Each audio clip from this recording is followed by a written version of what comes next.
December 2021। দিনটি ছিল শুক্রবার। আমরা সপরিবারে গিয়েছিলাম আমাদের গ্রামের বাড়িতে। গ্রামের বাড়ি হলো শরীয়তপুর। আমাদের পুরো পরিবার ঢাকায় থাকার কারণে সচরাচর গ্রামে যাওয়া হয় না। একে বছরের শেষ, যার কারণে আমরা সপরিবারে গ্রামে গিয়েছিলাম বেড়াতে। আমরা গ্রামে প্রায় 11 দিন ছিলাম। প্রথম 2 দিন স্বাভাবিকভাবে গেলেও তৃতীয় দিনে ঘটে গেল আমার সাথে এক অস্বাভাবিক ঘটনা।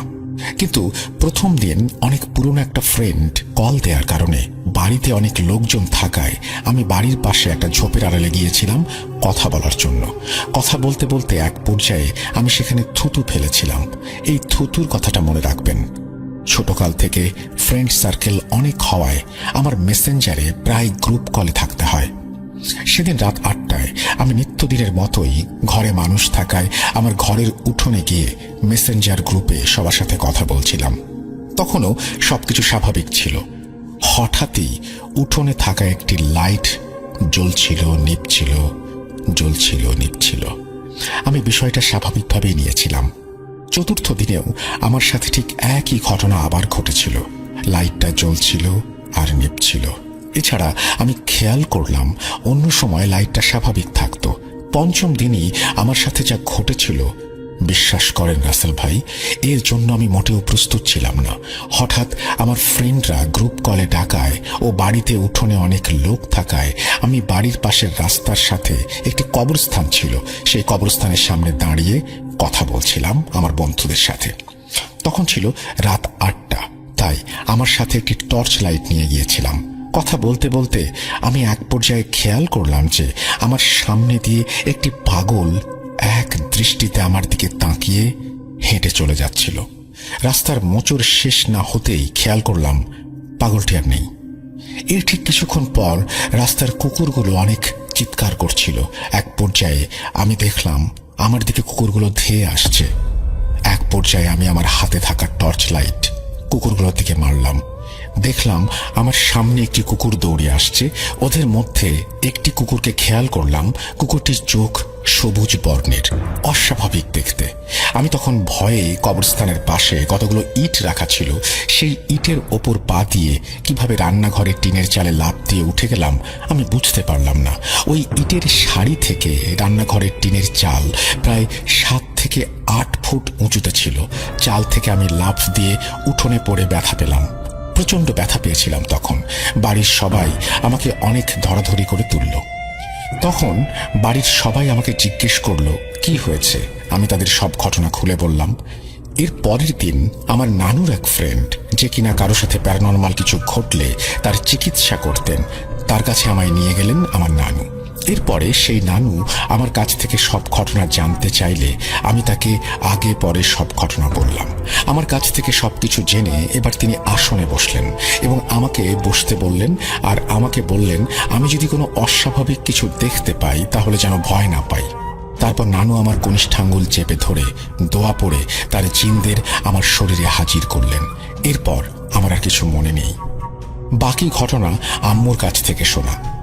সব প্রসেসিং শেষে আম্মুর কাছে জিজ্ঞেস করলে আম্মু বলতে লাগলেন, আমি হঠাৎ করে খেয়াল করলাম তুই অস্বাভাবিক আচরণ করছিস। তখন সেই নানু আমাকে ওর তোর নানুকে বলল তোর হাত দুটোকে শক্ত করে ধরতে। এরপর নানুর জিনদের তোর শরীরে হাজির করানো হলো এবং বলল তোর যে সমস্যা রয়েছে তা জিনদের বের করতে। অতঃপর সেই জিনগুলো চলে যাওয়ার পর তুই স্বাভাবিকভাবে অজ্ঞান হয়ে পড়ে গেলি। এরপর তো নানু বলল আমার জিনরা বলে গেল যে সেদিন ও পাশের বাড়ির যে ঝোপের আড়ালে গিয়েছিল সেখানে একটি খারাপ পরী যাতায়াত করছিল। ঠিক সেই সময় সেখানে সে থুতুও ফেলেছিল এবং পরীটা এতে অত্যন্ত বিরক্ত হয়। সেই পরীটা ওর পিছু নেয় এবং ওকে ক্ষতি করতে উঠে পড়ে লাগে। এরপর নানু বলল তোমরা এখন চলে যাও, বাকিটা আমি দেখছি কি করা যায়, তোমরা সন্ধ্যায় এসো। বাসায় এসে আমার জ্ঞান ফিরল। সন্ধ্যা 6টায় আবার গেলাম সেই নানুর বাসায়। নানু বলল আমার জিনেরা সেই পরীটার সাথে কথা বলেছে। সেই পরীটা বলেছে তাকে ভোগ দিতে হবে। পরীটা ভোগ হিসেবে চেয়েছিল একটি ছোট ইলিশ মাছ, 5টি মিষ্টি, 5 রকমের 5টা ফল ও সাথে ভাত। নানু বলল সব রাত 8টার মধ্যে জোগাড় করতে হবে। আমিও আমার খালাতো ভাই বাজারের উদ্দেশ্যে রওনা দিলাম। সব জোগাড় করতে করতে সন্ধে 7টা বেজে গেল। 8টা 1টার আগ দিয়ে নানুর বাসায় গিয়ে পৌঁছালাম। নানু আমাদের সবাইকে বসতে বলল। আমি দেখলাম নানু 5 রকমের ফল নিয়ে এক এক করে 5 টুকরো করলো। এরপর আমায় কাছে ডাকলো। সেই 5 টুকরো ফল এক এক করে আমার গালে ছোঁয়ালো। এক এক করে মিষ্টি ভাত, ইলিশ মাছ সব ছোঁয়ালো। এগুলো একসাথে করে নানুর আসনের নিচে রাখলো। এরপর নানু একটি পাত্রে নারিকেলের খোসা ও বিট লবণ দিয়ে এক প্রকার ধূপ তৈরি করলো।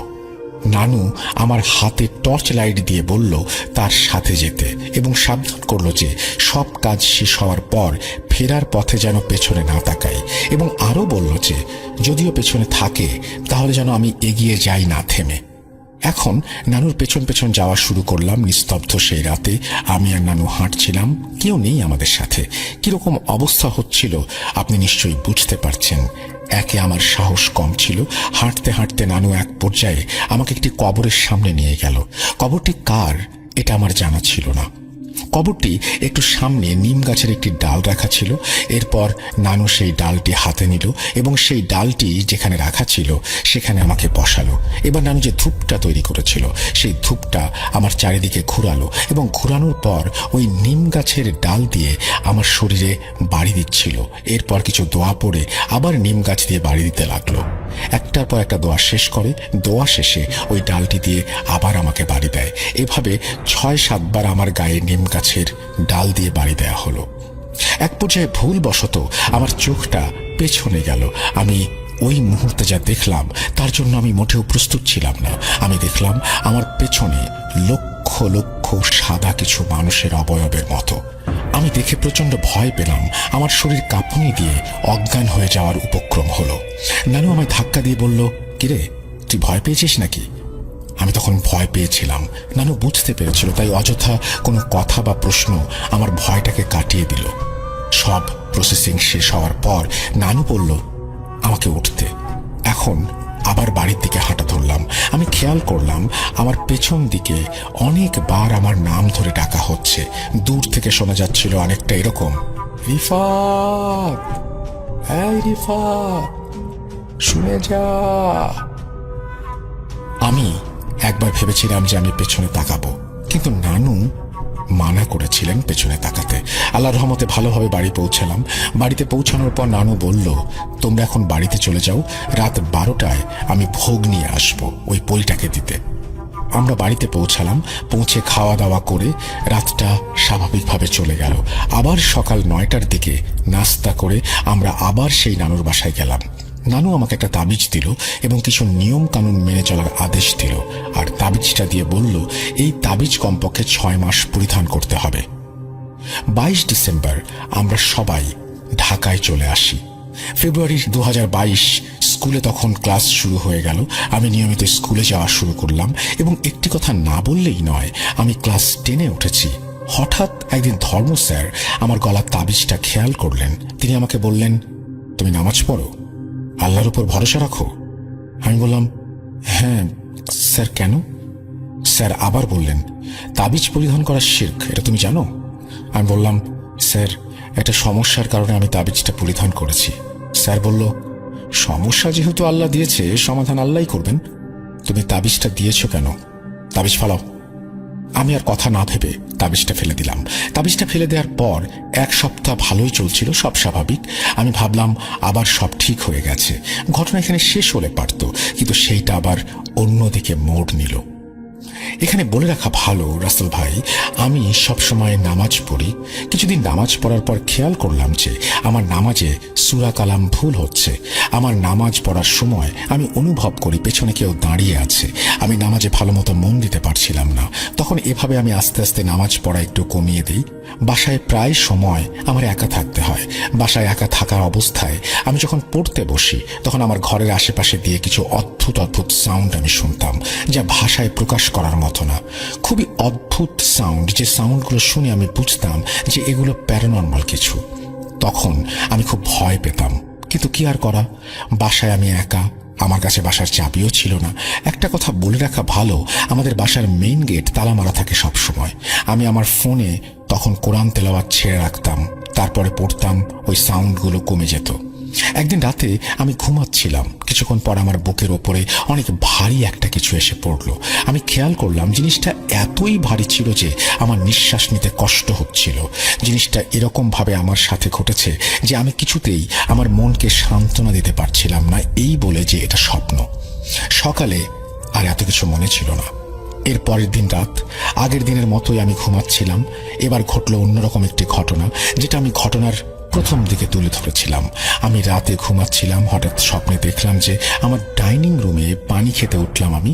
হঠাৎ আমার ঘাড়টা আপনা আপনি একেবারে পেছনে ঘুরে গেল। পেছন বরাবর ওয়াশরুম ছিল, সেই ওয়াশরুম থেকে একটি কালো অবয়ব আমার দিকে এগিয়ে আসছে। আমি কি করব বুঝতে পারছিলাম না। আমার শরীরটা পুরো নিস্তেজ হয়ে গিয়েছিল। সে নৃশংসভাবে আমার পিঠে ছুরি ঢুকিয়ে দিল। এরপর আমি মাটিতে লুটিয়ে পড়লাম। পরদিন ঠিক একইভাবে স্বপ্নটা দেখলাম, কিন্তু সেই স্বপ্নটা ছিল অন্যরকম একটা অনুভব। আমি স্বপ্নে দেখলাম আমি একবার স্থিরভাবে শুয়ে ঘুমাচ্ছিলাম, হঠাৎ আমার ঘুম ভেঙে গেল। আমি দেখলাম আমার পায়ের সামনে সেই কালো কুচকুচে অবয়ব, শুধু চোখ দুটো সবুজ। সে আমার দিকে এক দৃষ্টিতে তাকিয়ে আছে, কোনো পলক পড়ছে না। আমি দেখলাম মুহূর্তে আমার পেটে ছুরি ঢুকিয়ে দিল সে। আমার ঘুম তখনই ভেঙে গিয়েছিল। আমি ভয়ে ভয়ে আম্মুর কাছে চলে গেলাম, গিয়ে আম্মুর পাশে শুয়ে পড়লাম, সেখানে রাতটা কাটিয়ে দিলাম। পরের দিন সকালে উঠে আমি আম্মুকে বলা মাত্রই তিনি অনেক ভয় পেয়ে গেলেন এবং তিনি নানুকে কল করে নানুকে সবকিছু বলা মাত্রই তাবিজটা কি ঠিকঠাক আছে জিজ্ঞেস করলেন। তখনই আম্মু জিজ্ঞেস করলো, তোর তাবিজ কোথায়? আমি বললাম, হারিয়ে গেছে। তখন আম্মু নানুকে কথা বলা মাত্রই তিনি অত্যন্ত রেগে গেলেন এবং বললেন, তোমার ছেলেকে আমি 6 মাস আগে এই তাবিজটা রাখতে বলেছিলাম, ও কেন হারিয়ে ফেলেছে? তুমিও কি একটু খেয়াল করতে পারলে না? এখন হয়তো পরীটা আবার ফেরত এসেছে, এখন আমার আর কিছু করার নেই। আমি যেটা বলেছি তোমরা সেটা করতে পারলে না। এই বলে এবং আরো নানান বকাঝকা করে নানু কলটি রেখে দিল। এরপর আর কোনো উপায় না পেয়ে আম্মু তার এক পুরনো বান্ধবীর কাছে গেল। আম্মুর সেই বান্ধবীর মেয়ের সাথেও খারাপ কিছু ঘটনা ঘটেছিল। তো তিনি তার মেয়েকে কোথায় চিকিৎসা করিয়েছেন বলতেই আম্মুর বান্ধবী বলে উঠল, তুই হয়তো জানিস যে আমার মেয়ের সাথে এরকম খারাপ কিছু ঘটেছিল। তো আমি এক ভালো হুজুরের সন্ধান পাই, তিনি মিরপুরে থাকেন। তিনি মিরপুরে কোথায় থাকেন এটা আমি প্রকাশ করতে চাচ্ছি না এখানে, শুধু এটুকুই বলেছিলাম তিনি মিরপুরের কোনো একটা জায়গায় থাকেন। তখন আম্মু বলল, তাহলে আমাকে সেখানে নিয়ে যায় একদিন। বলে আম্মু তার বান্ধবীর বাসা থেকে বের হয়ে গেল তাকে বিদায় জানিয়ে এবং বলল, তাহলে কালকে দুপুরে 3টায় সেখানে যেতে। উত্তরে তার বান্ধবী বলল, আচ্ছা ঠিক আছে।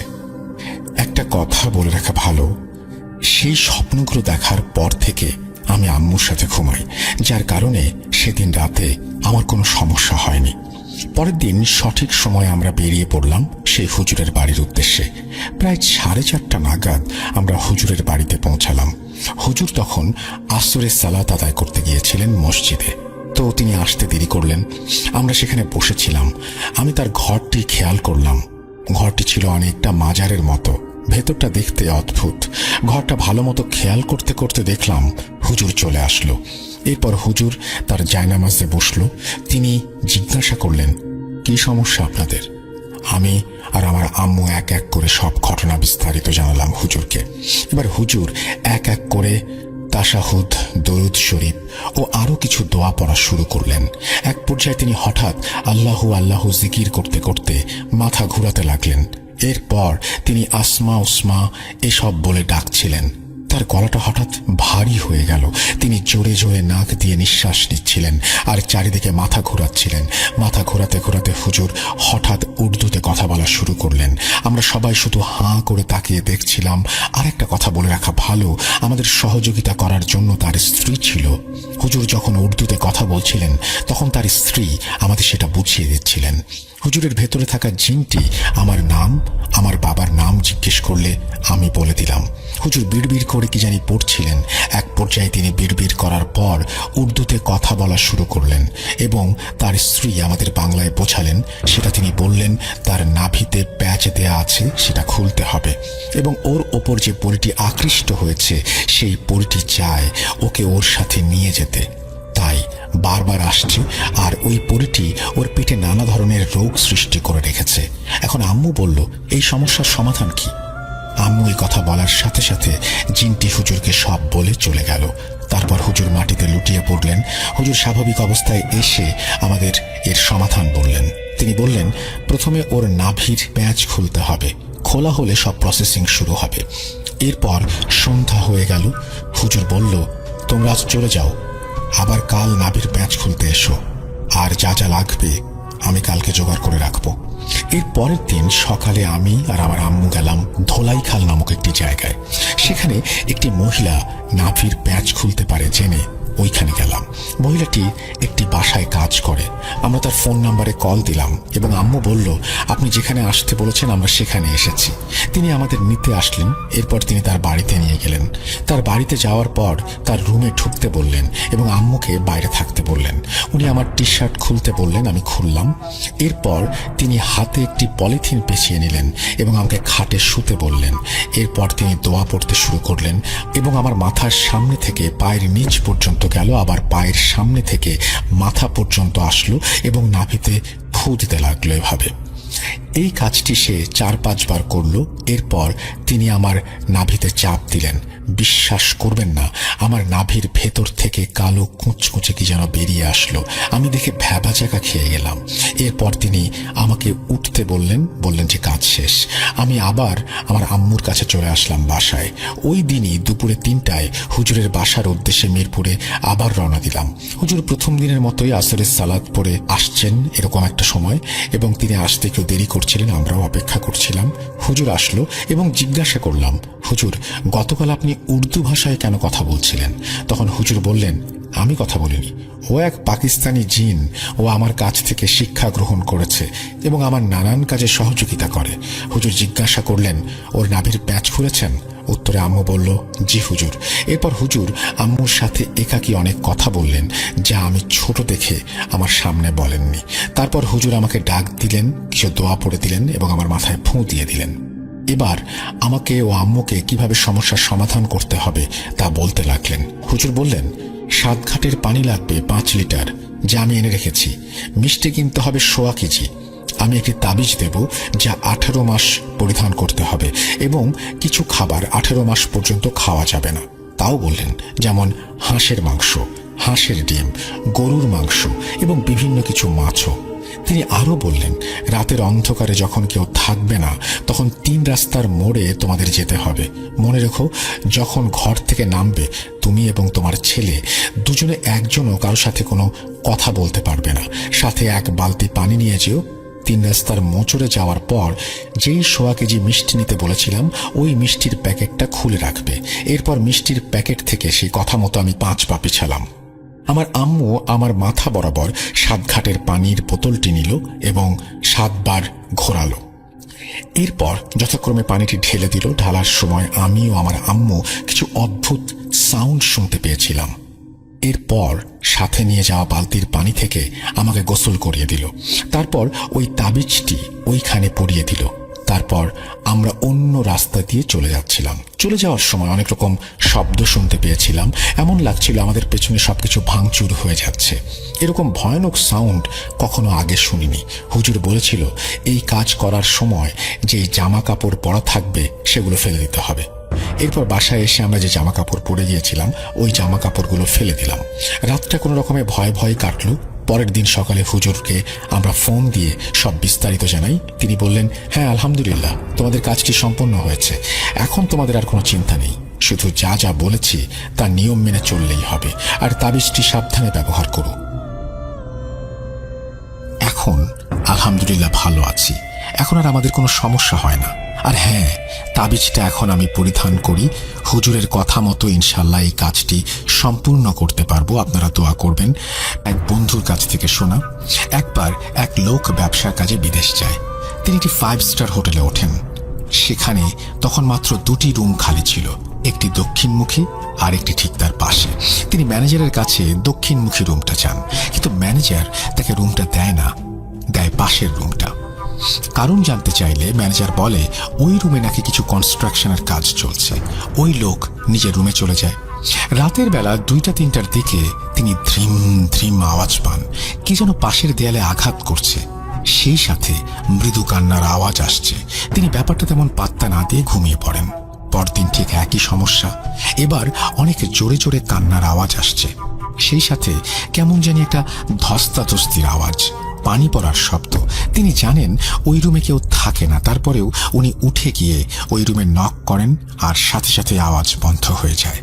তিনি চলে আসবেন, তখন আবার আওয়াজ। এবার তিনি দরজার চাবির ফুটো দিয়ে চোখ দেন, কিন্তু ভেতরে কিছুই দেখতে পান না, শুধুই অন্ধকার। সেদিনের মতো তিনি রুমে চলে যান। পরের দিন আবার আগে ভাগেই ওই রুমের সামনে দাঁড়িয়ে থাকেন, যাতে আওয়াজ হলেই চোখ রেখে দেখতে পারেন, কিন্তু সেদিন আর আওয়াজ হয়নি। তারপরেও তিনি কৌতূহল বশত চাবির রিংয়ের ফুটোয় চোখ রাখেন। দেখেন পুরো রুম লাল হয়ে আছে। এটা দেখে তিনি এবার ভয় পেয়ে যান। পরের দিন তিনি হোটেলে ঝাড়ু দেয় এমন একজন লোকের সাথে কথা বলেন।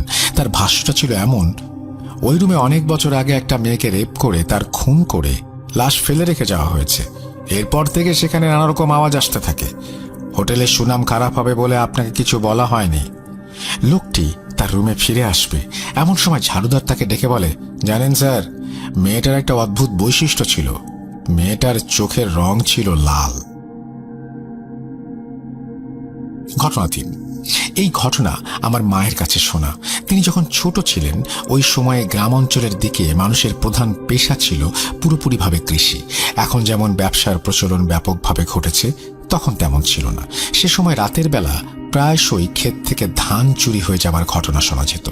এই কারণে গ্রামের লোকেরা মিলে ঠিক করল তারা কাউকে পাহারা দেওয়ার জন্য নিয়োগ দেবে এবং মাস শেষে সবাই মিলে টাকা দিয়ে তার বেতন পরিশোধ করবে। যেই কথা সেই কাজ, তাকে নিয়োগ দেয়া হলো। পাহারাদার ছিল যুবক একজন লোক, কিন্তু গরিব, যে কারণে রাতের বেলা কাজটি করতে সে রাজি হয়ে যায়। সে যখন পাহারায় আসতো তখন দৌড়ে দৌড়ে পুরো ক্ষেত একবার চক্কর দিত আর কে ওখানে বলে সাবধান করত। কোনো কিছুর নড়চড় দেখা যায় কিনা তা খেয়াল করত। প্রথম 1 মাস কোনো সমস্যা হয় না, কোনো রকমের চুরির খবরও পাওয়া যায় না। কিন্তু একদিন ভোরবেলা এক কৃষক ক্ষেতের পাশে একটা ডোবায় তার লাশ খুঁজে পায়। তার মাথা কেটে ফেলা হয়েছিল আর হাত পা বাঁধা অবস্থায় ছিল। ক্ষেতের খানিকটা অংশ রক্তে ভরে গিয়েছিল। লোকেরা ভাবল হয়তো চোরেরা এই কাজ করেছে। শেয়ার করবেন, তিনি তার ফোন নাম্বার শেয়ার করেছেন এবং তিনি বলেছেন যে ঘটনাটি সিলেক্ট হলে তাকে যেন জানানো হয়। হ্যাঁ, আমরা অনেক সময় বলি, মানে আমি কেন বললাম যে আমরা অনেক সময় বলি যে ধরবিহীন একজন লোক এবং তাকে দেখে চিনতে পারি এটি সেই লোকটি। যদি মানুষের চেহারা না থাকে তাহলে শুধু আকার দেখে একটা মানুষকে আইডেন্টিফাই করা খুবই কঠিন। কারণ আমরা অনেক কিছুর সাথে, তার কাঁধের সাথে আবার চুলের বৈশিষ্ট্য সবকিছু মিলিয়ে, চেহারা মিলিয়ে তারপরে একটা মানুষকে কিন্তু মনে রাখি। মানুষের সবচেয়ে বেশি মনে রাখি হয়তো আমরা চেহারা। আবার যদি এরকম হতো যে হ্যাঁ তার কাঁধ নাই কিন্তু তার জামা কাপড়টা পরিচিত, বা সে খুঁড়িয়ে হাঁটতো, বা এখনো সে খুঁড়িয়েই হাঁটছে, তাহলে বেশি ব্যাপারটা আরো সহজ হয়। কিন্তু কোনো একটা বৈশিষ্ট্য থাকতে হবে যদি চেহারা না থাকে।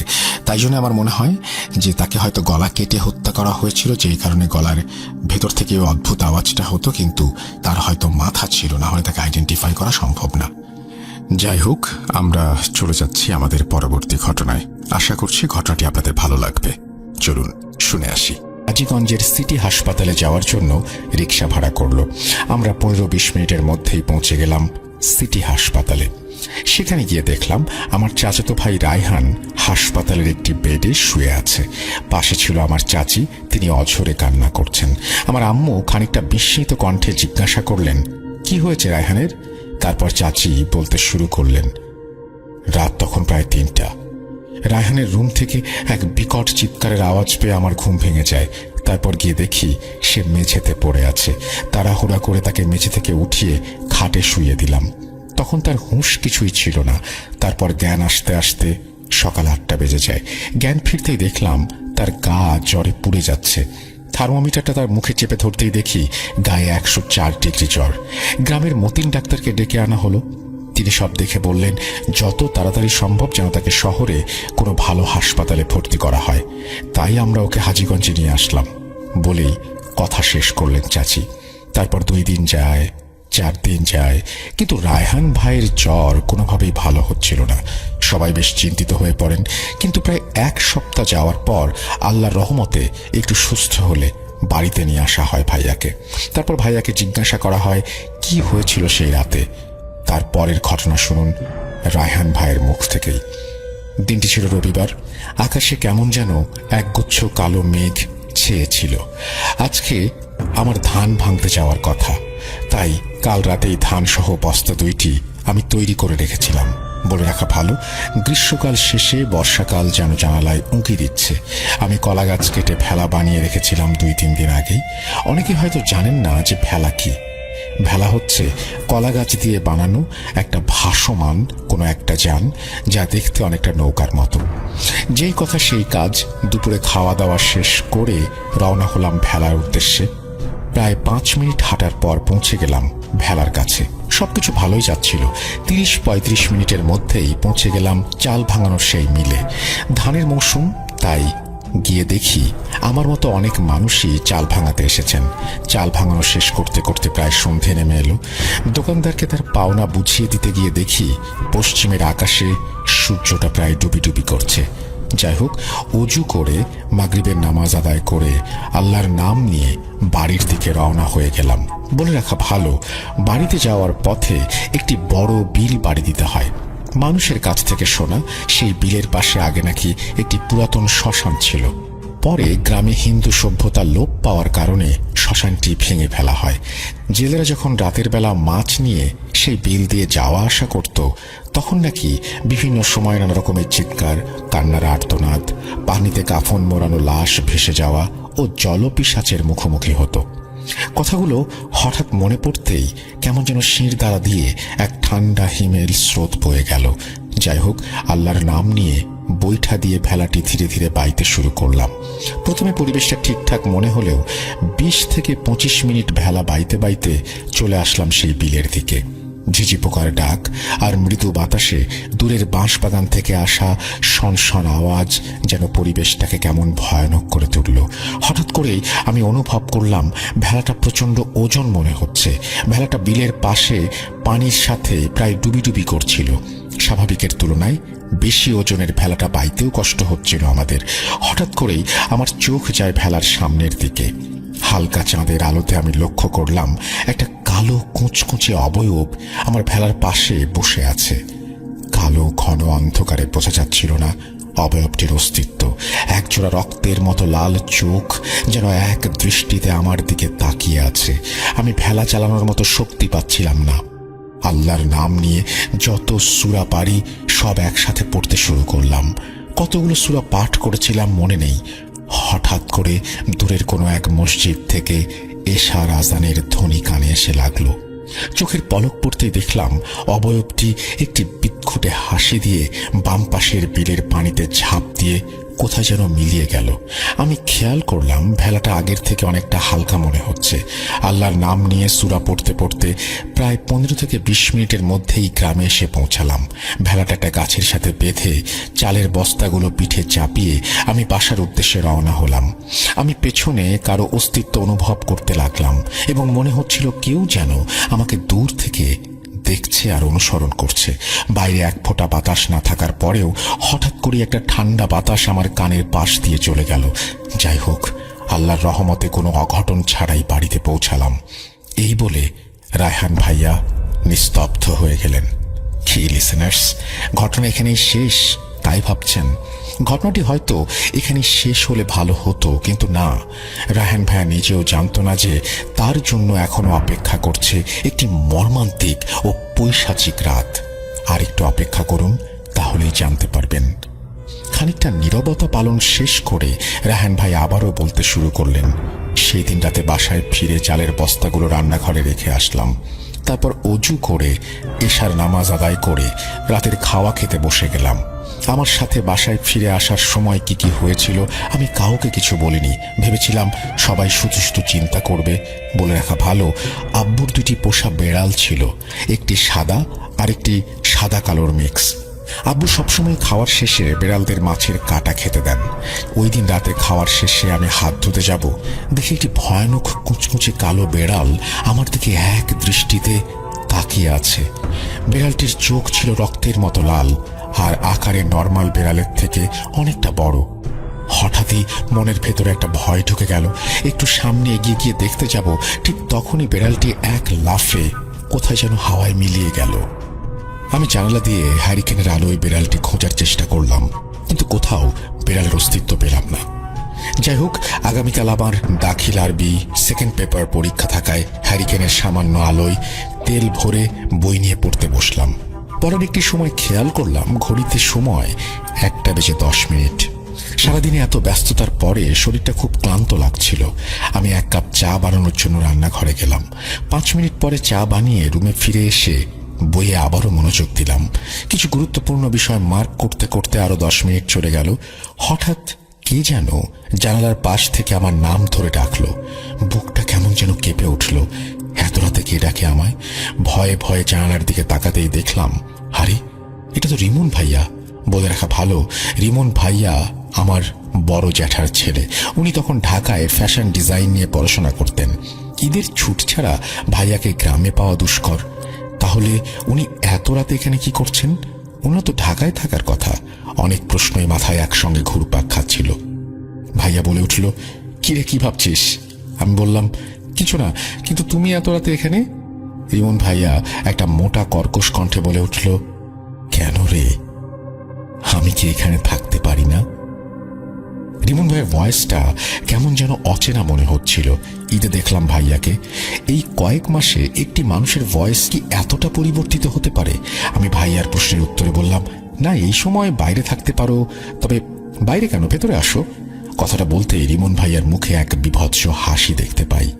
ভাইয়ার হাতগুলো জানালার গ্রিডে রাখতেই তাকে আমার অস্বাভাবিক লাগে। মুখে একটা বিভৎস হাসি দিয়ে সে আমার দিকে তেড়ে আসছে। হ্যারিকেনের আলোয় আমি স্পষ্ট দেখতে পাই রিমন ভাইয়ার মুখটা কেমন যেন আস্তে আস্তে পরিবর্তিত হতে শুরু করেছে এবং একটা পর্যায়ে এক বিক্ষুটে বৃদ্ধার চেহারায় রূপান্তরিত হলো। কি বিভৎস সেই চেহারা! মুখের চামড়াগুলো দেখে মনে হচ্ছিল কয়েকশো বছর বয়স তার। পচা দুর্গন্ধ বের হচ্ছিল শরীর থেকে। চোখগুলো ছিল রক্তাভ। ভালো করে তাকাতেই দেখলাম সেখানে কোনো মনি নেই।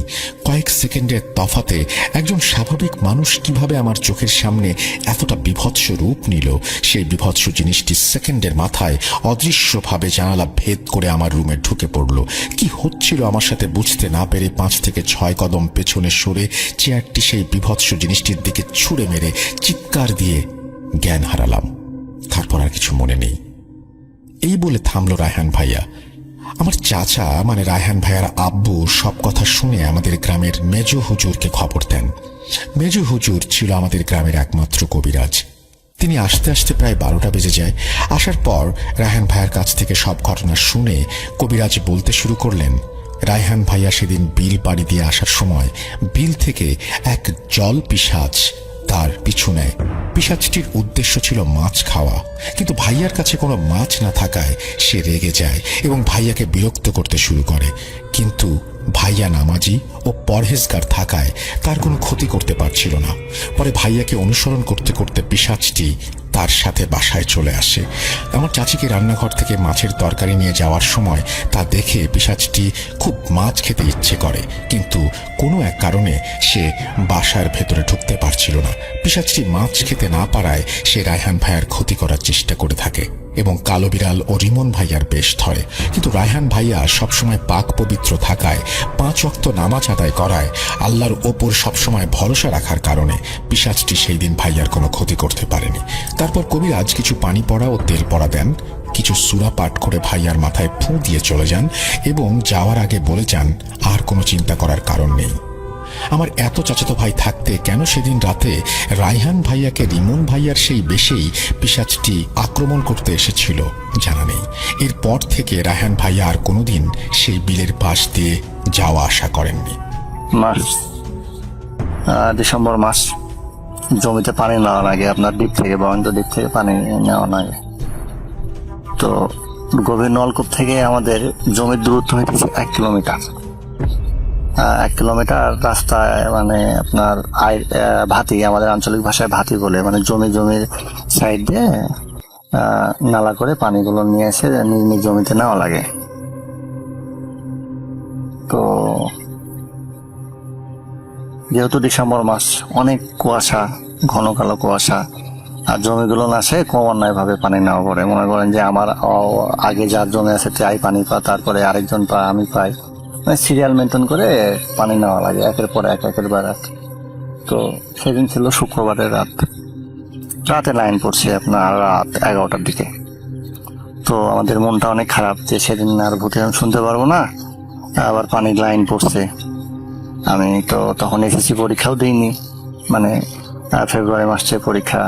তো এত ঘন কালো রাত, আমার বড় ভাই ও বলতেছে আমি তো একাই ভয় করবো নি, আর পানি নিতেও অনেক টাইম লাগবে, 2 বিঘা মাটি।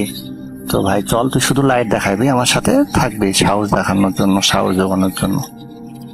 এই বলে বাসায় থেকে ভাত টাত খাইলাম, খাওয়া দেয় ভাত টাত খাওয়া দাওয়া শেষ করে 2 ভাই 2টা নাইট নিয়ে গেলাম আর 2টা কোদান নিয়ে।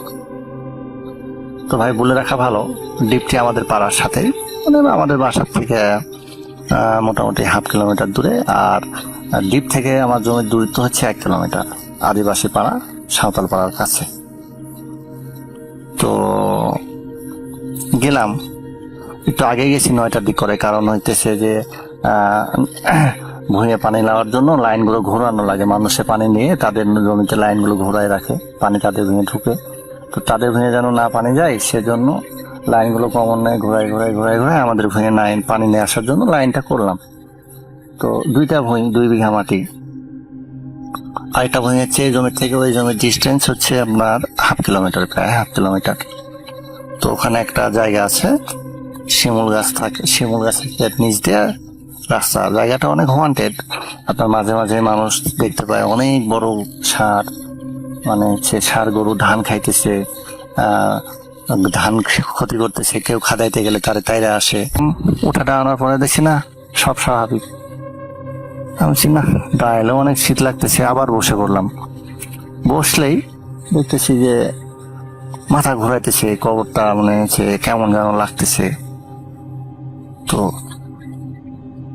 আমি এবার ভালো করে লাইটটার ফ্ল্যাশটা জ্বালায় আমি দেখতেছি কিরে কি সমস্যা, আমি বসে আছি এত সুন্দর জায়গায়, অথচ তো নড়ে। তো ফ্ল্যাশ জ্বালাই দেখতেছি এটা একটা কবর। ও ভাই, সে মুহূর্তে আমার গায়ের লোমটা গেল খাড়ায়, লোমটা খাড়ায় গেল। আমি তো দূরে হটে গেছি, যতটুকু পাই দোয়া কালাম করতেছি। এর মধ্যে ভাই ঘটনা কি, ওখানে একটা আদিবাসী পাড়াতে একটা পুকুর আছে, পুকুরটা অনেক ওয়ান্টেড পুকুর। পুকুর পাড়টায় ভাই এমন আলোকিত হয়ে গেছে। আর বেশিরভাগ আদিবাসীরা কুকুর পালে, কুকুরগুলো পাড়ার মধ্যে থেকে ঘেউ ঘেউ ঘেউ ঘেউ ঘেউ ঘেউ আওয়াজ করতেছে, আর গোটাটায় আলোকিত হয়ে গেছে। ভাই আমি পারতেছি না, দৌড় দেবো, কোন দিক দৌড় দেবো না দেবো এই কথা ভাই। এর মধ্যেই দেখতেছি আমার ভাই চিল্লাইতেছে দূর থেকে যে সজীব আমি আসতেছি, ভয় করিস না ভাই, আমি আসতেছি। তো আমার ভাই আবার স্মোক করে, ও একটা সিগারেট জ্বালায়, আমার দিকে দৌড়ে আসতেছে আর বলতেছে ভয় করিস না ভাই, আমি আসতেছি। তো ভাই আমার কাছে ভাই আসলো, আশা করে বলতেছে ভাই পিছে তাকাস না, 2 ভাই মিল দৌড় দি। তো ভাই দৌড় দিব, আপনার সব জমিতে পানি নিচে কাদা, অনেক কাদা। তো আল রাস্তা হাঁটা বিপদ, রাত্রেবেলা ঘন কালো কুয়াশা, পিছে কিন্তু আমি আর তাকাইনি। তো পড়তেছি আর উঠতেছি এমন অবস্থা, ওর উপরে আমি উপরে, ঘাড়ে কুদাল ফন্টন, এগুলান ভাবার টাইম নাই, জীবন বাঁচানোই বড় গাছ। তো ভাই একটু দৌড় দিয়ে আসার পরে আমাদের ওখানে আবার ঈদগাহ আছে, ঈদগাহটা গ্রামের বাইরে। ওখানে দেখতেছি আপনার ধান কেটে নেওয়ার পরে জমিতে যে খড়গুলো থাকে, গোড়ার খড়গুলোকে কেটে যেন ভাঙা দিয়ে রাখছে। তো ভাই বলতেছে থাম সজীব, একটু থাম, আমি আগুনটা জ্বালাইলে হয়তো। এই ব্যাপার, জান্নাও ভয়ে খুলতে পারতেছি না, ঘুম আসে না ভয়ে। যাও কিছুক্ষণ পরে ফজরের আজান দিল, মনে একটু ভালো লাগলো যে না ফজরের আজান দিচ্ছে, ঠিক আছে ঘুমাই। তো ভাই ঘুম গেছি, আমার কিন্তু সকালে ভাই ডাকে, মাও ডাকে নাই, ভাইও ডাকে নাই। তো ঘুম থেকে উঠছি আপনার 8টা-9টার দিকে, শরীর এত পরিমাণে ব্যথা আর জ্বর, মানে শরীরটা যে আমি তুলবো সেই তুলতে পারতেছি না। আমার বড় ভাইয়েরও এক অবস্থা, আমারও সে এক অবস্থা, এখন কি আর করার। তো আম্মা বলতেছে কিরে কি অবস্থা, এরকম কে, তোদের জ্বর দুইজনেরই। তো আম্মারে আমি বললাম যে আম্মা এই ব্যাপার, গত রাতে তো আমিও ভয় করছি, আমার বড় ভাইও ভয় করছে, এর জন্য এই অবস্থা। তো কি আর করার। আম্মা বলছে যে আমার তো রাতে ওদের কাপড় চোপড় দেখে মনে হয়েছে কিছু হয়েছে, তো তখন তো তোরা কিছু বললি না। আমি যে রাতের বেলা ছিল বলে কিছু বলি না। তো যাই হোক, এ কথা বলার পরে আমার আব্বার বড় ভাই ও হুজুর ও পানি পড়া টড়া দেয়, ঝাড়ফুঁক করে। তো তার কাছে গেল আমার আম্মা, যা দু ভাইয়ের জন্য পানি পড়া আর সুতা পড়া নিয়ে আসলো।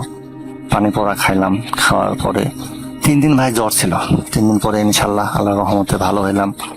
ভালো হওয়ার পরে তো জমিতে আর রাতের বেলা চেষ্টা করতাম যে পানি নিতে যাইবো না, আমার এত বললেও আমি যাইতাম না। যাই হোক হইলো। তো ভয় পাওয়া বলতে এটাই আমার লাইফে আমার সাথে ঘটে যাওয়া একটা বড় ঘটনা। আর একটা ছোট ঘটনা আছে, কোনো নেক্সট টাইমে বলবো। আমার ভাইয়ের সাথেও ঘটনা ঘটছে, এটাও বলবো। আব্বার সাথেও ঘটনা ঘটছে, মায়ের সাথেও ঘটনা ঘটছে, অনেক ঘটনাই আছে আমার কাছে। আমি চেষ্টা করতাম সেই সময় ভূতে ফেমে ঘটনা পাঠানোর জন্য, হয়তো কাজের চাপে ঘটনা পাঠাইতে পারি নাই। তো চেষ্টা এবার মনেই করলাম যে একটা ভূত.com-এ ঘটনা পাঠানোই যায়, এই জন্য আর কি রেকর্ডটা করা। তো সব শেষে জানাই রাসেল ভাই, আপনার উপস্থাপনা আমার অনেক ভালো লাগে, কথাগুলো অনেক ভালো লাগে। তো এটা একটা আমার রক্তে মিশে গেছে, আমি এটাই চাইবো। সাধারণত খেয়াল করতেন আমার আম্মা যে ঠিক মাগরিবের রক্তে যখন সবাই আজান হয়ে যায়, সবাই নামাজ পড়তে চলে যায়। এখন আমি যেই ঘরে ছিলাম, আমি আমার আম্মা, এই আচি ঘর বলে না, তো যেই ঘরে থাকতাম ওই ঘরে তো আর কেউ নামাজ পড়তো না। নামাজের জন্য সবাই অন্য ঘরে যেত। ওই ঘরে আমি আর আমার আম্মা থাকতাম শুধু ওই সময়টা। তো কি হতো, ওই সময়টা আমি আর কি কান্না শুরু করতাম। আর ওই ঘরের যে জানালা কেউ এসে, জানলা সাধারণত মানুষ সন্ধ্যাবেলায় বন্ধ করে দেয়, জানলা কেউ এসে নক করতো, ধাক্কা দিত বেশ জোরে জোরে। এই বিষয়টা একদিনের জায়গায় 2 দিন 3 দিন প্রত্যেক দিনই হয়। এমন যখন প্রত্যেক দিন হয়, তখন আমার আম্মা আমার নানিকে ব্যবসায় বিষয়টা জানালেন। আমার নানিও খেয়াল করলেন যে না, এই জিনিসটা প্রত্যেক দিনই হচ্ছে। পিছনে যেও দেখা যায় যে কেউই নাই। তো আমার নানির একটা ভাই ছিলেন, আপন ভাই না, চাচাতো ভাইটা এমন কিছু একটা হবে, কাজিন।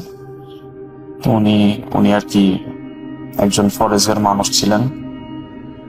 তো ওনাকে ডাক দিলে উনি এসে, যাই হোক যেটাই করেন না কেন ঠিক হয়ে যায়, সমস্যাটা আর হয় না উনি আসার পর থেকে। এর ভিতরে আরেকদিন কি হয়, আমি শেষ রাত্রের দিকে অনেক কান্নাকাটি করতেছিলাম, একদম শেষ রাত্রে, আমি ফজরের কিছু আগে। তো কান্নাকাটি করতেছি, মোটেই থামতেছি না। তোমার আমার আম্মা দরজা খুলে বারান্দায় আর কি আমাকে আর কি নিয়ে হাঁটাহাঁটি করতেছে। তো হঠাৎ করে উনি দেখেন যে আর কি সব মানে একদম সকালবেলার মতো একদম সব ফর্সা হয়ে গেছে, একদম পুরো দিনের বেলার মতো ফর্সা। উনি ওইটা দেখে তাড়াতাড়ি আমাকে নিয়ে আবার ঘরের ভিতরে ঢুকে যান। আর কি স্বপ্ন দেখতাম, স্বপ্নে মানে ঘুমের থেকে আর কি তাড়াতাড়ি চিল্লাই ভয় পেয়ে আর কি উঠে বসতাম, আব্বা আমাকে বলতাম। তো এটা যখন কন্টিনিউয়াসলি হইতে থাকে, আমাকে এক হুজুরের কাছে নিয়ে যায় আমার ফ্যামিলি। তো ওই হুজুর যেটা করেন, আমাকে একটা কাগজ, ভাঁজ করে একটা কাগজ আমার ডান হাতে মানে হাতের মুঠোয় নিতে বলে। হাতের মুঠোয় নিয়ে উনি আমাকে বললেন যে তুমি চোখ বন্ধ করো। চোখ বন্ধ করে তুমি কল্পনা করো যে তুমি তোমার বাসায় আসো। তোমার বাসার বিভিন্ন জায়গায়, ঘর, বাথরুম, রান্নাঘর, বাসার আশেপাশে তুমি সব জায়গায় কল্পনা করো যে তুমি ঘুরে বেড়াচ্ছ বা দেখতেছো, এখানে তোমার চোখে তোমার নজরে কোনো কিছু একটা বাধে কিনা। তো আমি যদিও ছোট ছিলাম, তারপর উনি বলছে, আমি জাস্ট কল্পনা করতেছি যে হ্যাঁ আমার ঘর, রান্নাঘর, বাথরুম, ঘরের আশেপাশে সব জায়গাগুলো একবার করে আর কি ইমাজিন করতেছি। তো ইমাজিনের ভিতরেই আমি আর কি খেয়াল করলাম যে আমাদের যে জানলার পরে এখানে আমি একটা কুকুর ইমাজিন করলাম, একটা কুকুর জাস্ট এমনি আমার মনে আসে।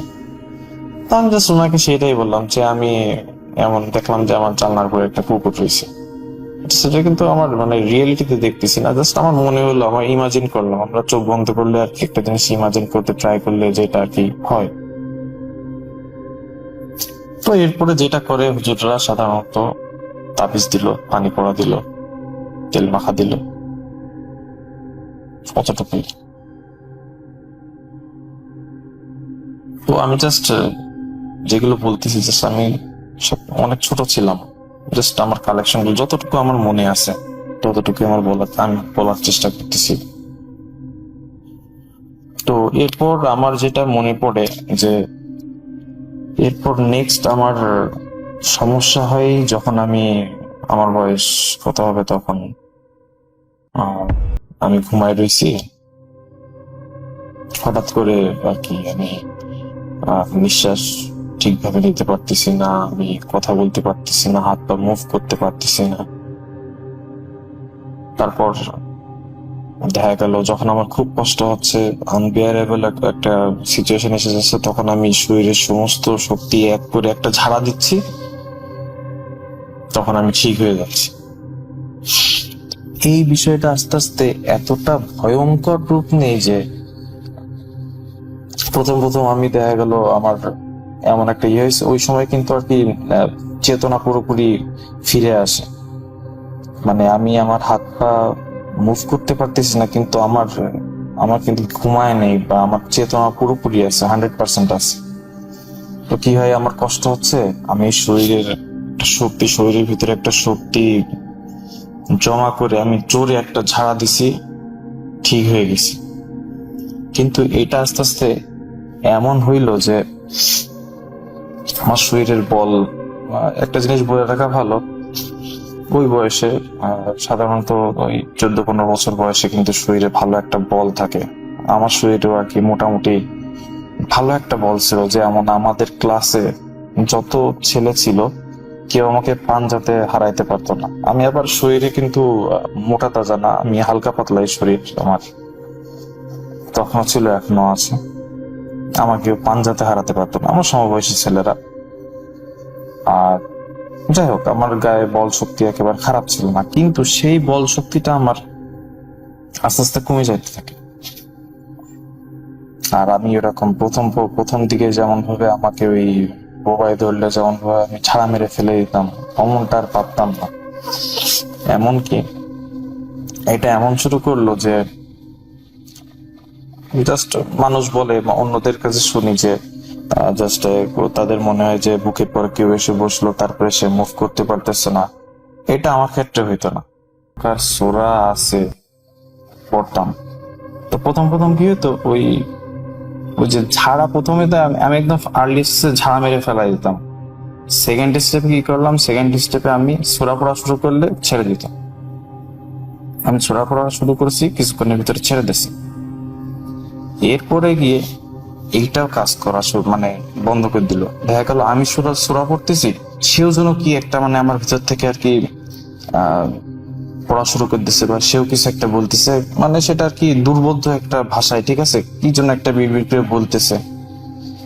আর মানে আমার এত কষ্ট, তো মাঝে মাঝে এবার আমি আর কি মনে মনে আর কি, আমার যখন ধরতো বা ওরকম ভাবে আমাকে কষ্ট দিত, আমি গালি দিতাম মনে মনে আমার মোটামুটি যত গালি জানা আছে মনে মনে আর কি আওড়াতাম, অমুক তমুক, এটা সেটা। তো যখন আমি গালি দিতাম তখন ওইটা আর কি আমার যে রাগে এমন ভাবে একটা রিয়াক্ট করতো, ওইটা এমন কষ্ট দিত। এবং মানে প্রত্যেকবারই বলতে কি, মাঝে মাঝে এটা এমন আমাকে মানে কষ্ট দিত, এমন হতো যে আজকে আমার শেষ দিন, মানে একদম মানে জানটা যখন গলায় এসে দাঁড়াইতো তখন এসে আমার ছেড়ে দিত। আর কি হয়েছে, মানুষের তো মাঝে মাঝে ঠান্ডা লাগে, এখন ঠান্ডা লাগলে নাক বন্ধ থাকে, ওই অবস্থায় যদি আমার ধরে, আমি যদি আমার মুখটা মুভ করতে না পারি, মানে নাক বন্ধ থাকলে তো আমরা সাধারণত ঘুমের ঘরে মুখ দিয়েই নিঃশ্বাস নিই, তখন যদি আমার মুখ দিয়ে নিঃশ্বাস নেওয়াটাও বন্ধ হয়ে যায়, তখন আমি আসলে নিঃশ্বাসটা নেব কি করে? এমন সিচুয়েশনে আমাকে একবার না, কয়েকশো বার ধরেছে। আসলে এটা চলে প্রায় 10-12 বছর ধরে, কয়েকশো বার ধরেছে।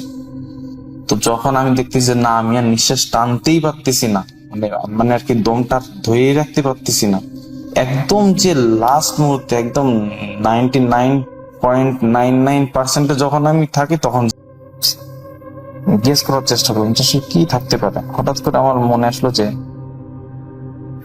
শ্যাম্পু। আর আমি তৎক্ষণাৎ বলে বসলাম যে শ্যাম্পু। এখনো মোটামুটি শুনে একটু থতমত খেয়ে গেছে, কি ব্যাপার, কিভাবে জানলে তুই? কারণ ওর হাতে যে শ্যাম্পু, এটা আমার জানার কোনো চান্সই নেই, সেটা সেও জানে আমিও জানি। এখন বললাম যে তুই গেস করতে বললি, গেস করলাম। এবার বলতেছ ঠিক আছে বল কয়টা শ্যাম্পু সেটা বল। আমি আবার আর কি আমার মনের কাছে জিজ্ঞেস করলাম যে কয়টা হইতে পারে। এখন আমার মনের ভিতর থেকে অ্যান্সার আসলে একটা। হয় না এমন যে আমরা কোনো কিছু একটা করতেছি, আসলে এই জিনিসটা কেমন হতে পারে, আমাদের ভিতর থেকে একটা অ্যান্সার আসে এমন একটা কিছু হবে। একটা বললাম, তখন ও মুঠি খুললো, মুঠি হ্যাঁ একটা 1 টাকার শ্যাম্পু। যাই হোক, এমন আরো দৃষ্টান্ত আছে। এমন আমার অন্য তখন ক্ষমতাটা ওই সময় আর কি মোটামুটি একটা ভালো লেভেলে ছিল, যেহেতু আস্তে আস্তে ওইটাও নষ্ট হয়ে গেছে। তো যেই টপিকে ছিলাম আর কি, আমার যে সমস্যাটা, এই সমস্যার জন্য আসলে অনেকের কাছেই যাওয়া হয়েছে, আমার ফ্যামিলি নিয়ে গেছে আমাকে বিভিন্ন কবিরাজ। আসলে বলা উচিত কিনা যায় না, কিন্তু এই কবিরাজ এদের পরে আমার আসলে ভরসাটা 0%। কারণ অনেককেই দেখছি তো, যাই গেলে বলে যে হ্যাঁ এর তো অনেক সমস্যা, 6-7টা আছে এর পিছনে, সব বন্দি করতে হবে। 6-7টা প্লাস্টিকের বোতলে বন্ধ করে ফেলে একদম ইনস্ট্যান্ট। সাথে একজন মহিলা থাকে, মহিলা একবার আর কি অজ্ঞান হওয়ার ভান ধরে, আর একবার আবার জ্ঞান ফিরে পাওয়ার ভান ধরে। ওর কপালে হচ্ছে ওই প্লাস্টিকের কৌটা, মানে আমাকে ধরলো, ধরার পরে যখন ছেড়ে দিল, ছেড়ে দেওয়ার পরে আমার আর ঘুম আসতে চাইতো না। আর এর সাথে তো আরেকটা বিষয় ছিল যে আমি যেটা বলছি যে ওইটা আর কি আমাকে ধরে আমার শরীরের বিভিন্ন মানে ইনার অর্গানে আর কি আল্লাহ জানে কি না কি করছে, অবশ্যই তো আমার ক্ষতি করছেই। তো ওই জায়গাগুলো দেখা গেলো আমার বুকে কিছু একটা করছে, আমার বুকের ওই জায়গাটা লাল হয়ে থাকতো, ব্যথা করতো, যন্ত্রণা করতো। মাথায় দেখা গেল কোনোদিন মাথায় কিছু করছে, আমার মাথা এরকম গরম হয়ে থাকতো, মাথার ভিতরে চিনচিন একটা ব্যথা হতো। এইগুলো তো ছিলই। তো সমস্যায় ভুগছি বহুদিন ধরেই, অনেকের কাছে গেছি, সমাধান কেউ দিতে পারিনি। আর নয়তো আমি হয়তো বা রাইট পার্সনের কাছে যাইতে পারিনি, এমন করার সন্ধান আজ পর্যন্ত পাইনি। যাই হোক, আমার সাথে হয়ে যাওয়া এই টুকটা ঘটনাগুলো বললে আসলে বলে তো শেষ করা যাবে না। আসলে সংক্ষিপ্ত ভাবে যতটুকু আর কি এক্সপ্লেন করতে পারছি, দেখা গেল টুকটাক মনে পড়লে আরো বলা যাবে, বা এখন আমি ট্রাই করতেছি মনে করার যে আসলে আর কি মিসিং পড়ছি। এইটা তো আমার বেসিক সমস্যা ছিলই, এর বাইরে মাঝে মাঝে যে খুঁটিনাটি যে সমস্যাগুলো হতো। কয়েকবার হয়েছে এমন যে বসে খাচ্ছি, ফ্যামিলির সবার সাথে বসে একসাথে খাচ্ছি, ভাত খাচ্ছি, দুপুরের খাবার, তাও দিনের বেলা। সবাই এক জায়গায় বসে আছে, 4-5 জন মানুষ, সবাই খাচ্ছে। হঠাৎ করে আমার আর কি, সাধারণত মানুষ বাসায় লুঙ্গি পরেই থাকে, লুঙ্গির কোচের ভিতরে, উপর থেকে, আমার বাসা ছাদের বাসা, উপরে ছাদ, হঠাৎ থেকে আউট অফ দ্য ব্লু আমার কোচের ভিতরে 2 হাত এক জায়গায় করলে যতটা পানি ধরবে এতটা পানি আমার লুঙ্গির কোচের উপরে পড়লো, একদম আউট অফ নোওয়্যার।